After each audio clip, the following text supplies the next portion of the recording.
നന്ദേട്ടാ, ഡൽഹിയിൽ പോലീസ് ഈ പറയുന്ന പോലെ നുഴഞ്ഞു കയറ്റക്കാരെ സംബന്ധിച്ചൊരു സെർച്ചിങ് ഡൽഹി സർക്കാർ ഉത്തരവിട്ടിരുന്നു. അതായത് ഇത്തരം നുഴഞ്ഞു കയറ്റക്കാരെ കണ്ടെത്തുന്നതിനുമായി ബന്ധപ്പെട്ട് ഒരു പരിശോധന ഉണ്ടായിരുന്നു. ആ പരിശോധനയ്ക്കിടയിൽ ഡൽഹി പോലീസും റോഹിംഗ്യൻ അഭയാർത്ഥികളും അതുപോലെ തന്നെ ബംഗ്ലാദേശികളായിട്ടുള്ള കുടിയേറ്റക്കാരും തമ്മിൽ ഏറ്റുമുട്ടൽ ഉണ്ടായിരിക്കുന്നു എന്നാണ് ഏറ്റവും പുതിയ വാർത്ത പുറത്തു വന്നത്. അതായത് നമ്മുടെ രാജ്യത്ത് കേരളത്തിൽ ഉൾപ്പെടെ ഡൽഹിയിൽ ഉൾപ്പെടെ നുഴഞ്ഞു കയറ്റക്കാർ വളരെയധികം ശക്തമാണ് എന്നാണ് ഇതിലൂടെ മനസ്സിലാവുന്നത്. ഈ CAA-ക്കെതിരെയൊക്കെ സമരം ചെയ്ത ആളുകളൊക്കെ ഇപ്പോൾ എവിടെയാണ് എന്നുള്ളതാണ് ചോദ്യം. അല്ല, ശരിക്കത് ഇന്ത്യ നേരിടുന്ന ഒരു വലിയൊരു പ്രശ്നമാണ്. ശരിക്കത് അത് ദീർഘകാലമായിട്ടുള്ള പ്രശ്നമാണത്. ഏകദേശം സ്വാതന്ത്ര്യത്തിന് ശേഷമുള്ള സമയത്ത് ഇന്ത്യ വിഭജനം ഉണ്ടായതിനെ തുടർന്ന് തന്നെ പലപ്പോഴും ധാരാളം അഭയാർത്ഥികൾ ഇന്ത്യയിലേക്ക് വന്നിട്ടുണ്ട്. അതിൻ്റെ വളരെ കൂടുതലൊന്ന് കഴിഞ്ഞൊരു 15-20 കൊല്ലത്തിന് മുമ്പ് വരെ തുടങ്ങിയിട്ടാണ്. ആ സമയത്താണ് ബർമയിൽ നിന്നുള്ള ആളുകൾ, രോഹിംഗ്യൻസ്, അവർ ആക്ച്വലി ബംഗ്ലാദേശികളാണ്. അവർ ബംഗ്ലാദേശിൽ നിന്ന് ബർമയിൽ മ്യാൻമറിലേക്ക് പോയി. ആ മ്യാൻമറിൽ നിന്ന് അവിടുത്തെ ബുദ്ധസന്യാസിമാരുമായിട്ട് അവർ സംഘർഷത്തിൽ ഏർപ്പെട്ടു. അതിനുശേഷം അവിടെ നിന്ന് അവർ പലായനം ചെയ്യേണ്ട ഒരു സാഹചര്യം അവർ സംബന്ധിച്ചുണ്ടായിരുന്നു. അവരാണ് അവിടെ ആസാം ഭാഗത്തും അതേപോലെ തന്നെ ഡൽഹിയുടെ പ്രാന്തപ്രദേശങ്ങളിലൊക്കെ അവരും താമസമാക്കിയിരുന്നു. പലപ്പോഴും വളരെ അതിക്രൂരന്മാരായിരിക്കുന്ന ആളുകളാണ് ഇവര്. മറ്റുള്ള ആളുകൾ പോലെ ആ നാട്ടുകാരെ പോലും കൊന്നു കൊലവിളിക്കുന്ന ഒരു സ്വഭാവമാണ് രോഹിംഗ്യൻസിനുള്ളത്. സമാനമായ രീതിയിൽ തന്നെയാണ് ബംഗ്ലാദേശിൽ നിന്നുള്ളത്. ബംഗ്ലാദേശികൾ ആദ്യമായിട്ട് അഭയാർത്ഥികളായിട്ട് ഇവിടെ വളരെ കൂടുതൽ വന്നത് 1973 യുദ്ധാനന്തരമാണ്. ആ സമയത്ത് ലക്ഷക്കണക്കിന് ആളുകളാണ് ഇന്ത്യയിൽ. നമ്മളിവിടെ അതുകൊണ്ട് അഭയാർത്ഥികൾക്ക് വേണ്ടിയിട്ടുള്ള അഭയാർത്ഥി സെസ് തന്നെ കാലത്ത് ഇന്ദിരാഗാന്ധി സർക്കാർ ഏർപ്പെടുത്തിയിരുന്നു. അത് സെസ് കൊടുത്തിരുന്നു നമ്മളൊക്കെ. എന്റെ ഓർമ്മ കൃത്യമായിട്ട് ഓർമ്മയില്ലെങ്കിലും പെട്രോളിനൊക്കെ ആ കാലത്ത് 10 പൈസ 20 പൈസ മറ്റേ സെസ് ഉണ്ടായിരുന്നത്. അങ്ങനെ സെസ് കൊടുത്തിട്ടാണ് അഭയാർത്ഥികൾ ഇവിടെ പരിപാലിച്ചു പോന്നിരുന്നത്. അങ്ങനെയുള്ള അഭയാർത്ഥികൾ മുഴുവൻ ഈ നാടിന്റെ ക്രമേണ ഈ നാടിന്റെ ശത്രുക്കളായിട്ട് മാറി. ഈ നാട്ടിൽ പ്രശ്നങ്ങൾ ഉണ്ടാക്കുന്ന പലപ്പോഴും അഭയാർത്ഥികളാണ്. ഈ അഭയാർത്ഥികൾക്ക് വേണ്ടിയിട്ടാണ് JNUവിൽ പ്രശ്നങ്ങൾ ഉണ്ടാക്കിയത്. ഈ അഭയാർത്ഥികൾക്ക് വേണ്ടി ജാമിയ മില്ലയിൽ പ്രശ്നങ്ങൾ ഉണ്ടാക്കിയത്. ഇവർക്ക് വേണ്ടിയിട്ടാണ് അവിടെയുള്ള ധാരാളം യൂണിവേഴ്സിറ്റികൾ കേന്ദ്രീകരിച്ചുകൊണ്ടുള്ള സംഘർഷങ്ങൾ ഉണ്ടായിരുന്നു. ഡൽഹിയുടെ തന്നെ ചില പ്രാന്തപ്രദേശങ്ങളിലെ ഇവരുടെ കേന്ദ്രീകരിച്ചുള്ള സ്ഥലങ്ങളിൽ വലിയ പ്രശ്നങ്ങൾ ഉണ്ടായിരുന്നു. ഇപ്പൊ നമുക്ക് കേരളത്തെ സംബന്ധിച്ചറിയാം. കേരളം ഇന്നിപ്പോ ഏറ്റവും കൂടുതൽ അഭയാർത്ഥികളുള്ള സ്ഥലങ്ങളൊന്ന് കേരളമാണ്. അതെ, കാരണം കേരളത്തില് നമ്മൾ അന്യ സംസ്ഥാനക്കാരെ അതിഥി തൊഴിലാളികൾ എന്നൊക്കെ പറഞ്ഞ് ഓമന പേരിട്ട് വിളിക്കുന്നവർ ഏറെ പേരും വിദേശികളായിട്ടുള്ള ആളുകളാണ്. അത് ബംഗ്ലാദേശികളുണ്ട്. കാരണം നമ്മുടെ കേരള സർക്കാരിന്റെ ഇവര് കണക്കുകളൊന്നുമില്ല. ഇവിടെ എത്ര പേര് താമസിക്കുന്നുണ്ട് കേരള സർക്കാരിന്റെ ആ ഒരു നിശ്ചയമില്ല. കാരണം കേരളത്തിന്റെ ആഭ്യന്തര വകുപ്പിന്റെ ഒന്നൊരു വിഷയമേ അല്ല. കാരണം അവര് പെരുമ്പാവൂർ താമസിക്കുന്നു 2 ലക്ഷമാണെന്ന് പറയുന്നു. കോതമംഗലത്ത് 1 ലക്ഷം താമസിക്കുന്നു എന്ന് പറയുന്നു. എറണാകുളം പട്ടണത്തും പരിസര പ്രദേശത്തും 1 ലക്ഷം താമസിക്കുന്നു എന്ന് പറയുന്നു. കേരളത്തിൽ 50 ലക്ഷം പേരുണ്ടെന്ന് പറയുന്നു. ഇതിന് കൃത്യമായിട്ടുള്ള കണക്ക് ആരുടെ കയ്യിലുള്ളേ? ഈ തരത്തിലുള്ള കണക്കുകൾ കേരളത്തിന്റെ കയ്യിലില്ല. കേന്ദ്ര സർക്കാർ കൊണ്ടുവന്ന പൗരത്വ ഭേദഗതി ബില്ലിന്റെ ഭാഗമായിട്ട് CAA-യുടെ നിയമത്തിന്റെ ഭാഗമായിട്ട് ഇന്ത്യയിൽ എത്തിച്ചേരുന്ന വിദേശികളുടെ കൃത്യമായിട്ടുള്ള കണക്കെടുക്കണം. ആ കണക്കെടുക്കേണ്ടതല്ലേ ആവശ്യം? അത് പറഞ്ഞ സമയത്താണ് അന്ന് ബംഗ്ലാദേശിൽ നിന്നും അഫ്ഗാനിസ്ഥാനിൽ നിന്നും പാകിസ്ഥാനിൽ നിന്നുമുള്ള ന്യൂനപക്ഷങ്ങളല്ലാത്ത ഭൂരിപക്ഷ വിഭാഗത്തിൽപ്പെട്ട ആളുകൾ അവർക്കാർക്കും ഇന്ത്യൻ പൗരത്വം നൽകാൻ വേണ്ടി സാധ്യമല്ലെന്നാണ് കേന്ദ്ര സർക്കാരിന്റെ ആ ബില്ലിന്റെ അടിസ്ഥാനം ശരിക്കതായത്. പക്ഷേ കേരളത്തിലുള്ള പ്രധാനപ്പെട്ട കേരളത്തിന്റെ അസംബ്ലി ഒറ്റയ്ക്ക് കൂട്ടായിട്ടാണ് പ്രമേയം പാസ്സാക്കിയത്. അതൊന്നും പറ്റൂല. ഞങ്ങളിവിടെ വിദേശ തീവ്രവാദികളെ കേരളത്തിന് മുന്നിൽ അനുവദിക്കണം എന്നാവശ്യപ്പെട്ടുകൊണ്ട് പ്രമേയം പാസ്സാക്കിയിട്ടുള്ളവരാണ് കേരളത്തിന്റെ നിയമസഭ. ഇപ്പൊ കേരളത്തിനുള്ള പ്രശ്നങ്ങളൊന്നും ആലോചിച്ച് നോക്ക്. കേരളത്തിലെ ഏറെ പ്രശ്നങ്ങളുടെയും കാരണം ഈ പറയുന്ന വിദേശികളായിട്ടുള്ള ആളുകളാണ്. നമ്മുടെ കേരള ഗ്രാമപ്രദേശങ്ങളിൽ ഇന്നിപ്പോ ഇവരുണ്ട്. എറണാകുളം ജില്ലയുടെ പല ഭാഗത്തുമുള്ള ഗ്രാമപ്രദേശങ്ങളും താമസിക്കുന്ന വിദേശികളായിരിക്കുന്ന ആളുകളാണ്. ഇവരുടെ കയ്യിൽ ID കാർഡില്ല, ഇവർക്ക് ആധാറില്ല, റേഷൻ കാർഡിൽ ഇവരുടെ പേരില്ല, വോട്ടേഴ്സ് ലിസ്റ്റ് ഇവരുടെ പേരില്ല, ഒന്നിലും ഇവരുടെ പേരില്ല. ഒരു കണക്ക് ഇവരെ സംബന്ധിച്ച് സർക്കാരിന്റെ ഇല്ല. ആകെ അറിയാവുന്നത് പലപ്പോഴും ഇപ്പൊ നമ്മള് രാസലഹരി എന്നൊക്കെ ഇപ്പൊ പറയാ, മയക്കുമരുന്നിന്. ഈ പറയുന്ന രാസലഹരിയുടെ പ്രധാന വിൽപ്പനക്കാര് ഈ പറയുന്ന ആളുകളല്ലേ എന്ന് നമ്മൾ പഠിക്കേണ്ടതാണ്. കാരണം ഇവിടെ കേരളത്തിൽ ഇപ്പൊ ഇന്നിപ്പോ എല്ലാ വിദ്യാലയങ്ങളും ഇത് കിട്ടുന്നു. നിരവധി ആളുകൾ ചോദിച്ചു കഴിഞ്ഞാൽ പറയുന്നത് നമ്മളുടെ എന്താ പറയുക സ്വിഗ്ഗി, സുമോ അത്തരത്തിലുള്ള ഭക്ഷണങ്ങൾ കൊണ്ടുവരുന്ന ആളുകളാണ് വിൽപ്പന എന്നുള്ളത്. എനിക്കറിയില്ല സത്യത്തിൽ ശരിയാണെന്നുള്ള വിവരം. ഏതാണെങ്കിലും അത്തരം ഒരു ചർച്ച നടക്കുന്നുണ്ട്. വിദ്യാഭ്യാസ സ്ഥാപനങ്ങൾ ഏറിയതും ഇന്നിപ്പോൾ എറണാകുളം ജില്ലയെ സംബന്ധിച്ച് എല്ലാവരും ഈ പറയുന്ന രാസപദാർത്ഥത്തിന്റെ രാസലഹരിയുടെ അടിമകളായി കഴിഞ്ഞിരിക്കുന്നത് വ്യക്തമാണ്. അതിൻ്റെ കൊറിയേഴ്സ് പലപ്പോഴും നമ്മുടെ വിദ്യാർത്ഥികളാണ്. 8ലും 9ലും 10ലും പഠിക്കുന്ന വിദ്യാർത്ഥികളെ കൊണ്ടാണ് ഈ സാധനം കൊടുപ്പിക്കുന്നത്. അവർക്ക് ഇതിൻ്റെ വിൽപ്പനക്കാരായിട്ട് മാറിയിരിക്കുകയാണ്. ഇതിൻ്റെ പിന്നിലുള്ള വൈദേശിക ബന്ധം നമ്മൾ അന്വേഷിക്കേണ്ടതാണ്. വിദേശികളായിരിക്കുന്ന ആളുകൾ, ഇപ്പം തന്നെ നമ്മൾ കേരള സർക്കാർ തന്നെ പറഞ്ഞു, ഈ സാധനം കേരളത്തിൽ ഉണ്ടാക്കുന്നതല്ല, അന്യ സംസ്ഥാനങ്ങളിൽ നിന്ന്, അന്യ രാജ്യങ്ങളിൽ നിന്ന് വരുന്നതെന്ന് അവർ പറഞ്ഞേ. ഈ അന്യരാജ്യം ഏതാണെന്ന് വ്യക്തമാക്കണം. ഇത് അഫ്ഗാനിസ്ഥാനിൽ നിന്ന് വരുന്നതാണോ, അത് ബംഗ്ലാദേശ് വഴിക്ക് വരുന്നതാണോ, അത് രോഹിംഗ്യൻസ് ഇത് കൊണ്ടുവരുന്നതാണോ, ഇത് വ്യക്തമാക്കേണ്ടതല്ലേ. ഈ പ്രശ്നം എല്ലാ സ്ഥലത്തെയും സംബന്ധിച്ചുകൊണ്ട് അത് കേരളത്തിൽ അല്പം കൂടുതലാണെന്ന് മാത്രമേ ഉള്ളൂ.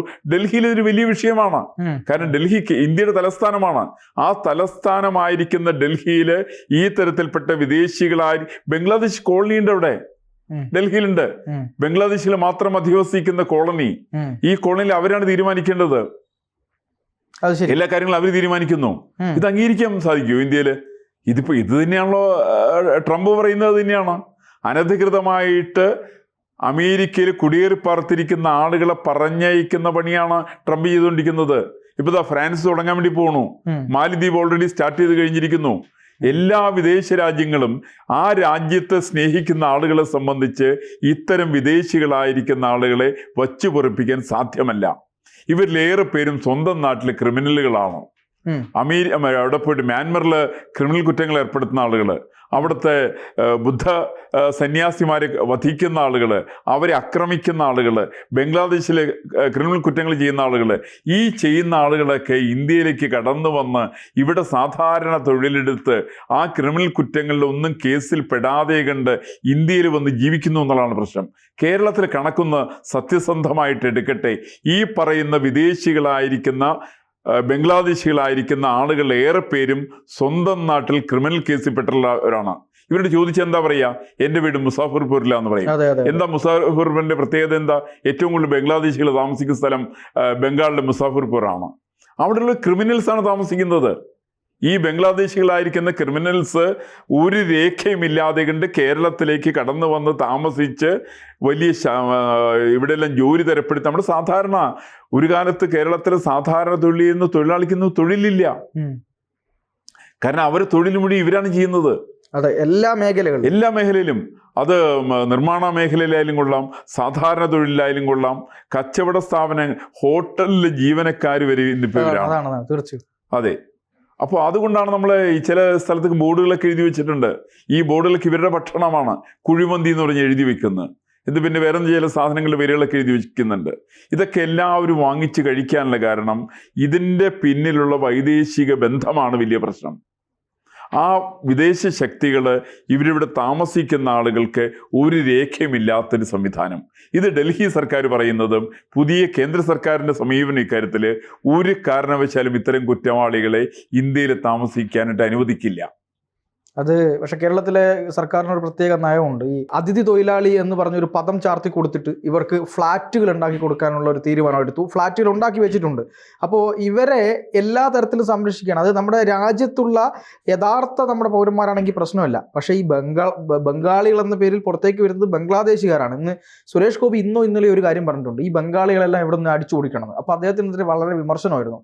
അതെങ്ങനെയാണ് അങ്ങനെ പറയുക, നമ്മുടെ രാജ്യത്തുള്ള എല്ലാവരും ഒരുപോലെയല്ലേ? പക്ഷെ അദ്ദേഹം ഉദ്ദേശിച്ചത് നമ്മുടെ രാജ്യത്തുള്ള ആളുകളെയല്ല, ബംഗ്ലാദേശികൾ ബംഗാളികളായി ഇവിടെ വന്ന് പണിയെടുക്കുന്നു എന്നുള്ളതാണ്. അപ്പൊ സർക്കാർ എല്ലാ സഹായവും ഇവിടെ ചെയ്തു കൊടുക്കുക. പകരം ഈ പറയുന്ന പോലെ വോട്ട് ബാങ്ക് രാഷ്ട്രീയം വേറെയുണ്ട്.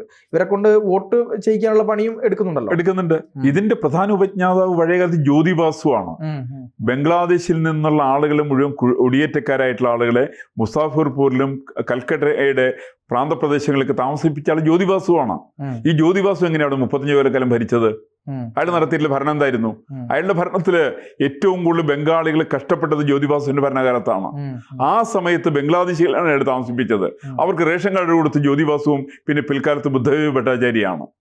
അതിന് സ്ഥിരീകരിക്കുന്ന പണി ഇന്ന് മമതാ ബാനർജി ചെയ്യുന്നത് ശരിയാണെങ്കിലും ഇന്ന് ബംഗ്ലാദേശിൽ വോട്ട് ചെയ്യുന്നതിൽ വലിയൊരു ശതമാനം വരുന്ന ആളുകൾ ഈ പറയുന്ന ബംഗ്ലാദേശ് കുടിയേറ്റക്കാരാണ്. ഇന്ന് കേരള സർക്കാരിന്റെ ലക്ഷ്യം അത് തന്നെയാണ്.